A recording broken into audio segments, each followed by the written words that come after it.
तेबे दर्शक बंधु पंजाब और चेन्नईर मैच देखी सबुठ बड़ प्रश्न यहीटा जे आयुष 70 रन कले किंतु फायदा कौन है एवं अन्यपटे ऋतुराज को कैप्टेंसी मैच को हाथरू काढ़ी नेला 210 रन भली टार्गेट पंजाब एमिति चेस कला जेमिति कौन प्रैक्टिस मैच चलुछि। तेबे चलंतु पूरा मैच को भल भाव में बुझा। तेबे चेन्नई वर्सेस पंजाब मध्य जोठी दुईटी टीम जीतिया पूरा जोर लगाई पिच पूरा बैटिंग फ्रेंडली थिला एवं आरंभ रन वर्षा देखा मिला। तेबे चेन्नई पक्षर आरंभ टिके स्लो थिला किंतु जेतेबेले आयुष क्रीज रे सेट हेले सेतेबेले मैच रंग परिवर्तन हैला। 4 छक्का सबु दिगरे शॉट पंजाब बॉलर्स उपरे प्रेसर। तेबे आयुष 70 रन जबरदस्त इनिंग्स खेलिले किंतु एठी आसला प्रॉब्लम जे अन्य बैट्समैन माने सपोर्ट दे पारिले नाही। तेबे अन्य बैट्समैन मानक मध्य 27 बॉल 45 रन करथिले शिवम दुबे एवं सरफराज खान 12 बॉल 32 रन करथिले किंतु मिडिल ऑर्डर फ्लॉप हेबारु चेन्नई आउरी 20-30 रन रु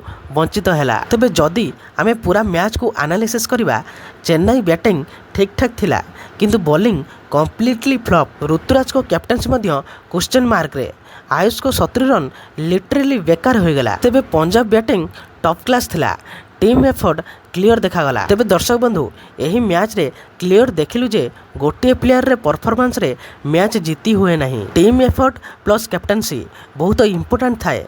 तुम्हें कौन भावुच ऋतुराज को कैप्टेंसी यही मैच रे फेल है कि कमेंट करी जणाओ। तेबे जदि वीडियोटी आपन को भल लगी थाए ताहले वीडियो लाइक एवं चैनल को सब्सक्राइब कर दियंतु कारण एही भली क्रिकेट रिलेटेड वीडियो आपण माने एही चैनल देखा पाइबे। आमे पुणी मिसिबा नेक्स्ट वीडियो रे। धन्यवाद।